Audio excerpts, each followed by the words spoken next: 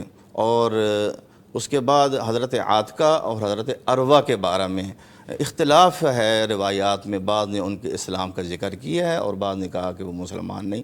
بہرحال واللہ عالم، اگر وہ مسلمان ہیں تو یقیناً اللہ کے ہاں بڑے اجر اور مقام کے مالک ہیں، اور اگر خدا نخواستہ ایسا نہیں ہے تو اللہ تعالیٰ کے ہاں ان کا معاملہ ہے. ٹھیک ہے.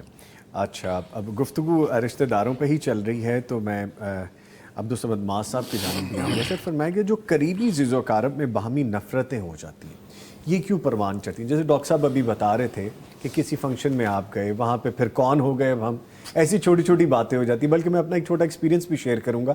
ہمارے ایک فیملی گیٹ ٹوگیدر تھا شادی میں. اب آپ کو پتہ ہے کہ جس طرح وہ سلامی دینے کا ایک طریقہ ہے، گفٹ دینے کا طریقہ ہے، تو میں نے کہا کہ اس کو تھوڑا منظم کر لیں. اب میں نے ایکسپرٹیز دی اپنی، میں اناؤنس کرتا گیا، 1 بائی 1 لوگ آتے گئے، سینکڑوں لوگوں کو میں نے اناؤنس کیا، اور میں نے پوچھا بارہا کہ کوئی شخص تو نہیں رہ گیا. آپ کو پتہ ہے ایسے معاملات میں زیادہ ناراضگی ہو جاتی. اینڈ میں ایک صاحب آئے اور میرا کندھا پکڑ کے کہتے ہیں نظامی تو نے میرا نام نہیں لیا. اب وہ بزرگ بھی تھے، بڑے بھی تھے، تو میں تجھ سے ناراض ہو گیا. میں نے کہا جی کسی کا فنکشن ہے، اس میں ناراضگی نہیں، میں معذرت کر لیتا ہوں آپ سے. ایسی چھوٹی چھوٹی باتیں ہو جاتی. لیکن تعلیمات ہمیں کیا ملتی ہیں؟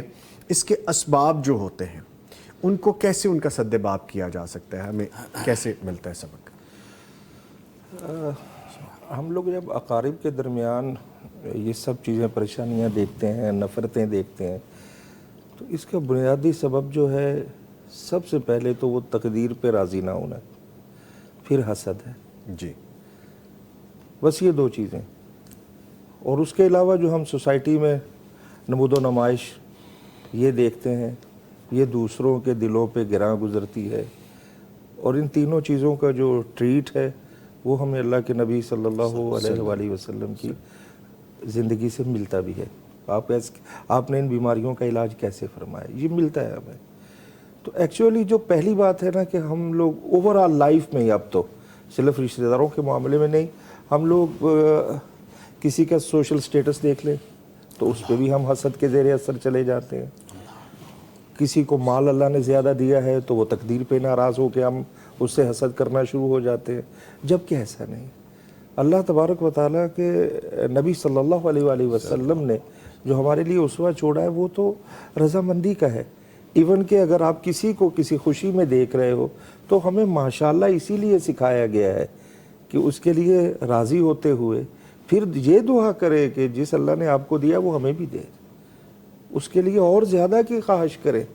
لیکن ہم یہ نہیں کرتے ہیں. حسد کے زیر اثر ہم اور طرح کی صورتحال اپنا لیتے ہیں. اور حسد کا سب سے زیادہ نقصان جو ہے وہ شاید حسد کرنے والے کو ہی ہوتا ہے.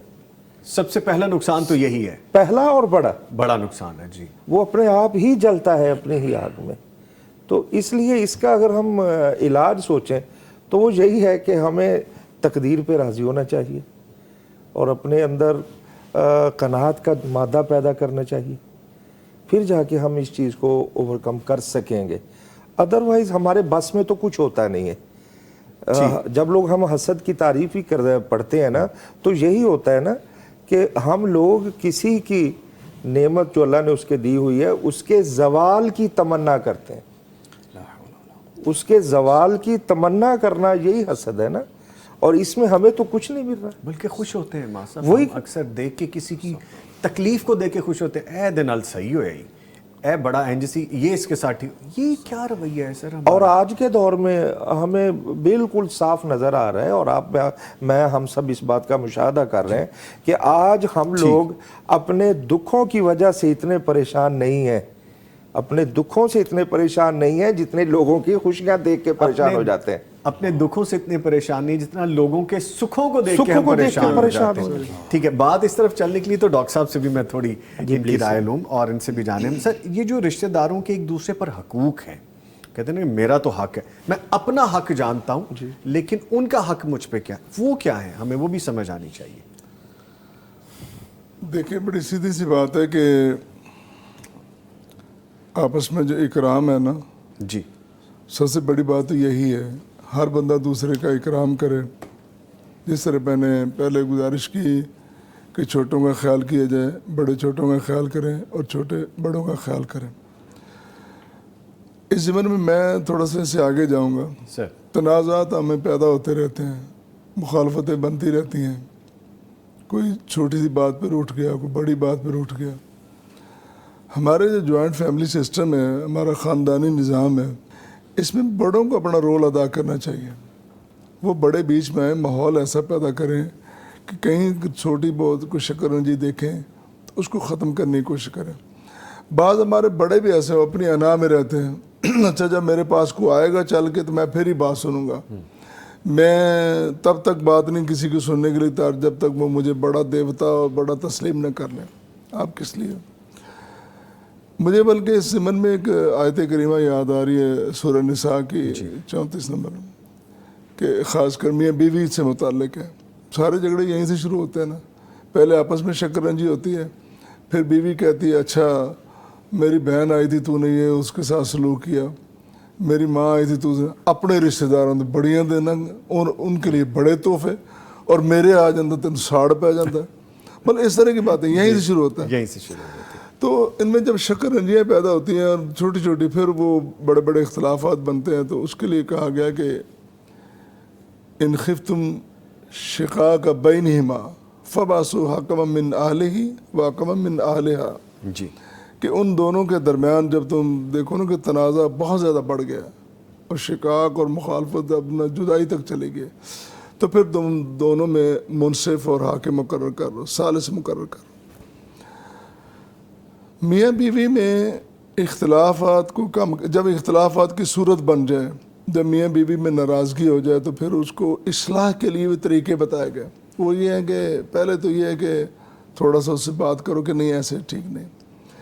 پھر یہ ہے کہ تم تھوڑا سا ناراضگی کا اظہار کرو، تھوڑا سا روٹھ جاؤ کہ اپنی چار پہ ادھر لے جاؤ، بستر علیحدہ کر لو، بھی ٹھیک ہے، منہ موڑ کے رہو. یہ بھی نہیں. تو پھر اس کے بعد کہا گیا کہ تم تھوڑی سی تادیبی کارروائی بھی کر سکتے ہو. وہ جو ضرب ہے نا، لوگوں نے تو تماشا بنا لیا کہ علماء نے تو بیوی کو مارنے کا حق دے دیا. وہ تادیبی کارروائی کہی ہے، مارے گا کون اس کو؟ جی.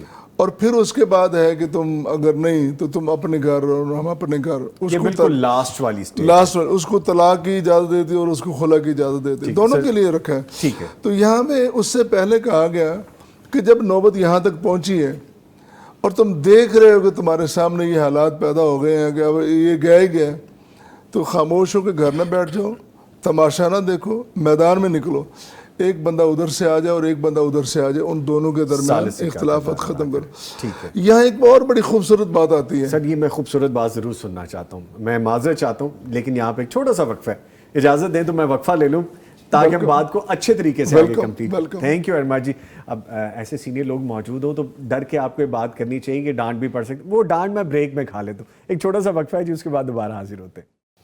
نبی مکرم صلی اللہ علیہ وآلہ وسلم کا حسن سلوک رشتہ داروں کے حوالے سے کیا ہے اور ہمیں کیا تعلیمات مل رہی ہیں، اس پہ ہم بات کریں. تو میں ڈاکٹر صاحب کی جانب آؤں گا کہ جو جملہ رہ گیا تھا کمپلیٹ ہونے والا، ہم اس گفتگو کو، اس بات کو کمپلیٹ کریں، پھر آگے بڑھیں گے. Sir please over. جی بہت شکریہ آپ کا وقت دینے کا. Sir thank you. جہاں میں نے بات چھوڑی تھی کہ میاں بیوی کے اختلافات کو کم کرنے کے لیے، ختم کرنے کے لیے قرآن نے جو طریقہ بتایا کہ حکم اور ثالث مقرر کیے جائیں، تو اس میں دو باتیں بڑی اہم ہیں. میں زیادہ طویل نہیں کروں گا بات کو، دو باتوں، بلکہ نتیجہ یہ نکلتا ہے کہ ثالثی نظام بڑا بہتر نظام ہے ہمارے تنازعات کو کم کرنے کے لیے. پنچایتی ثالثی نظام، بڑی عدالتوں میں پہنچنے کے لیے بڑے وسائل چاہیے اور بڑا وقت چاہیے، اور یہ ہمارے گھروں میں قریب ایک دوسرے کو سارے جانتے ہوتے ہیں، گواہوں کو بھی، رشتہ داروں کو بھی، وہاں یہ معاملات جلدی طے ہو سکتے ہیں. دوسری بات، ارینج میرج اور لو میرج کا بھی یہاں پہ بڑا تفاوت سامنے آ جاتا ہے. جو لو میرج ہوتی ہے نا، وہ صرف لڑکے اور لڑکا دونوں آپس میں ملے جو ہوتے ہیں انہوں نے کر لی، اس میں کوئی دوسرے ملوث اور شامل نہیں ہوتے. کل کنا اگر ان میں کوئی بات ہو جاتی ہے تو کوئی بات سننے والا نہیں ہوتا. جبکہ ارینج میرج میں ایک دو لڑکی لڑکا نہیں بلکہ پورے خاندان اس میں شریک ہوتے ہیں، ملوث ہوتے ہیں، شامل ہوتے ہیں. تو اگر کوئی بات ہوگی، کوئی چچا آ گیا، کوئی تایا آ گیا، کوئی بڑا آ گیا، وہ سنبھالنے کے لیے، اس کی بات کہنے کے لیے، سننے کے لیے، تو بہت جلد اس کو ختم کیا جا سکتا ہے۔ تو قرآن کریم نے اور رسول کریم صلی اللہ علیہ وسلم کی تعلیمات نے یہ جو سسٹم اور نظام دیا ہے نا، یہ بڑا خوبصورت نظام ہے۔ انہی الفاظ کے ساتھ ہمیں اللہ توفیق دے کہ ہم اپنے معاملات کو سدھارنے کے لیے قرآن اور سنت سے رہنمائی حاصل کریں۔ بیوٹیفل ورڈ، بالکل یہ بات 100% ٹھیک ہے۔ میں چاہوں گا الوی صاحب بھی اس پہ روشنی ڈالیں، قاری شفیق الرحمان الوی صاحب۔ اچھا سر، دیکھیں ہم نبی مکرم صلی اللہ علیہ وسلم کے عزیز و اقارب کا ذکر کر رہے ہیں، ان سے تعلقات، میل جول کا ذکر کر رہے ہیں، ان سے حسن سلوک کی ہم بات کر رہے ہیں، سیکھ رہے ہیں ہم۔ ایک تو نبی مکرم صلی اللہ علیہ وسلم کے عزیز و اقارب کے حوالے سے بتائیے، ان کے ساتھ حسن سلوک کے حوالے سے بتائیے، اور جو چچا جنہوں نے اسلام قبول کیا ان کے ساتھ ان کا پھر کیا حسن سلوک رہا۔ بسم اللہ الرحمن الرحیم۔ نبی صلی اللہ علیہ وسلم کا یقیناً اپنے رشتہ داروں کے ساتھ حسن سلوک آپ اس بات سے اندازہ لگا سکتے ہیں کہ آپ تو تمام انسانیت کے لیے سراپا رحمت تھے، حتیٰ کہ عام انسان یہ سمجھتا آپ کی توجہ سے اور آپ جو اس کے اوپر اس کے ساتھ شفقت کا برتاؤ کرتے تھے، اس کے معاملات میں دلچسپی لیتے تھے، وہ یہ سمجھتا تھا کہ شاید میرے سے زیادہ اللہ کے نبی کی نظر میں کوئی قریب نہیں ہے اور کوئی زیادہ جو ہے نا وہ مقام والا نہیں ہے، عام آدمی یہ سمجھتا تھا۔ تو نبی صلی اللہ علیہ وسلم کو تمام مراتب کا لوگوں کا احساس تھا، اور آپ اس کا بخوبی جو ہے نا وہ ہر مقام پہ اس کے مطابق اپنا رویہ رکھتے تھے۔ جہاں تک آپ کے رشتہ دار ہیں تو رشتہ داری جس طرح محترم ڈاکٹر صاحب فرما رہے تھے، ظاہر ہے کہ اکائی سے شروع یونٹ یہی ہے، میاں بیوی، تو بیوی سے رشتہ داری تعلق شروع ہوتا ہے۔ تو بیویوں سے آپ کا جو مثالی حسن سلوک تھا وہ قرآن کی اسی آیت کی روشنی میں جس کی صورت کی طرف ڈاکٹر صاحب اشارہ فرما رہے تھے، وعاشروہن بالمعروف، یہ بنیاد تھی اور اس کی عملی تفسیر نبی صلی اللہ علیہ وسلم کی زندگی تھی کہ آپ کا کیسے حسن سلوک تھا۔ پھر آپ کے اس کے بعد اولاد آ جاتی ہے، اولاد کے ساتھ آپ کا بہترین انتہائی مشفقانہ برتاؤ تھا، آپ ان کو ہر طرح کی خوشی مہیا کرنے کا جو ہے وہ جذبہ رکھتے تھے، لیکن اس کے ساتھ ساتھ یہ نہیں کہ بس دنیا کے معاملات کے حوالے سے، آپ کو سب سے بڑی فکر ان کی آخرت کی تھی، اور اس حوالے سے نبی علیہ الصلوۃ والسلام یہ چاہتے تھے کہ ان کی دنیا کی جو زندگی ہے وہ بالکل قرآن و سنت کے سانچے میں ڈھلی رہے، اور اس میں وہ ان کے اخلاق بھی بہترین رہیں گے اور ان کی جو معاشرتی زندگی ہے وہ بھی خوبصورت جو ہے ان کی گزرے گی، اور اس طرح اللہ آپ کا بھلا کرے ان کی آخرت بھی سنور جائے گی۔ تو چنانچہ نبی صلی اللہ علیہ وسلم بالخصوص اپنے، چونکہ آپ کے بیٹے تو بچپن میں فوت ہو گئے تھے، 3 بیٹے تھے، 2 تو سیدہ خدیجہ سے 4 یعنی بیٹیاں اور 2 بیٹے، یہ ٹوٹل کل اولاد 6 یہ اللہ نے آپ کو حضرت خدیجہ کے بطن اطہر سے دی، اور ایک تھے حضرت ابراہیم جو ماریہ قبطیہ سے اللہ نے آپ کو عطا فرمائے تھے عمر کے آخری حصے میں مدینہ منورہ میں۔ تو بہرحال بچے تو بچپن میں فوت ہو گئے، بیٹیاں آپ کی جوان ہوئیں اور آپ نے ان کی شادیاں بھی کی، اور حتیٰ کہ شادی کے بعد بھی نبی صلی اللہ علیہ وسلم ان سے حسن سلوک بھی کرتے تھے۔ آپ اس سے اندازہ کریں کہ اللہ کے نبی علیہ الصلوۃ والسلام جب سفر سے واپس آتے تو بندے کو اپنے گھر پہنچنے کے لیے بےتابی ہوتی ہے، لیکن آپ سب سے پہلے سیدہ فاطمہ رضی اللہ عنہا کے گھر میں آپ ان کی خبر گیری کے لیے جایا کرتے تھے، اور بہت کم کوئی ایسا سفر ہوگا کہ آپ جو ہے وہ حضرت فاطمہ سے پہلے اپنے گھر چلے گئے، ایسی مثال نہیں ملتی، صحابہ بیان کرتے ہیں۔ اور اسی طرح نبی صلی اللہ علیہ وسلم ان کے آرام کے معاملے میں بھی خیال رکھا کرتے تھے، لیکن آرام کے ساتھ ساتھ نبی علیہ الصلوۃ والسلام یہ چاہتے تھے کہ آرام بھی ایسا ان کو میں دوں کہ وہ دنیا میں بھی راحت کا ذریعہ بنے اور آخرت میں بھی درجات کی بلندی کا ذریعہ بنے۔ اس میں اگر وقت ہو تو ایک واقعہ پیش کروں۔ جہاں تک معاملات کو نمٹانے کا تعلق ہے وہ بھی میں بتا دوں کہ نبی علیہ الصلوۃ والسلام اس معاملے میں کتنی آپ کی جو سیرت ہے وہ ہمارے لیے بہترین رہنما ہے۔ چھوٹی موٹی اگر تلخی ہو جائے تو نبی علیہ السلام نے اس میں کیا کردار ادا کیا۔ آپ ایک مرتبہ حضرت فاطمہ کے گھر گئے دوپہر کے وقت، تو فرمایا کہ آپ کے شوہر کہاں ہیں؟